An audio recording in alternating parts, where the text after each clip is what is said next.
Oui, monsieur le journaliste, c'est de la tristesse. Ça fait des années. Vous savez, quand ces massacres ont commencé, nous on croyait que c'était en quelques jours et que ça allait finir. Mais on constate que du jour au lendemain, ce sont des années qui passent, ce sont des victimes qui s'augmentent et c'est désolant, c'est seulement une tristesse. Et nous voyons que les autorités qui sont en train d'être suppliées par des enfants, des mamans, des papas, toutes les catégories de personnes sont en train de réclamer la paix. Nous croyons que les autorités de la République vont vraiment s'y mettre pour que Béni puisse avoir la paix et l'Ituri aussi. Bon, je crois que l'état de siège, ça dépend. Le chef de l'État, c'est lui le commandant suprême de l'armée. C'est lui qui sait, peut-être plus que nous autres, il a beaucoup plus d'informations. Nous ne pouvons pas contredire ce qu'il a déjà annoncé. Néanmoins, la population, il faut qu'on se le dise, elle a peur. Elle a peur parce que notre armée, avec certaines histoires qui circulent autour d'elle, ça ne rassure pas.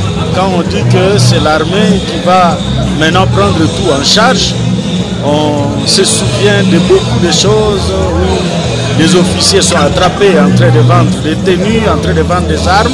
Ce sont ces mauvaises images-là qui rentrent dans les têtes des gens.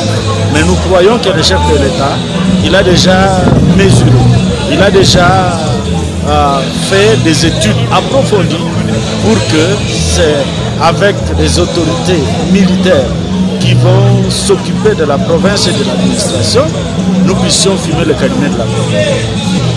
Le message, si on pouvait parler aux rebelles, on pouvait leur dire de cesser de tuer parce que nous sommes créés à l'image de Dieu.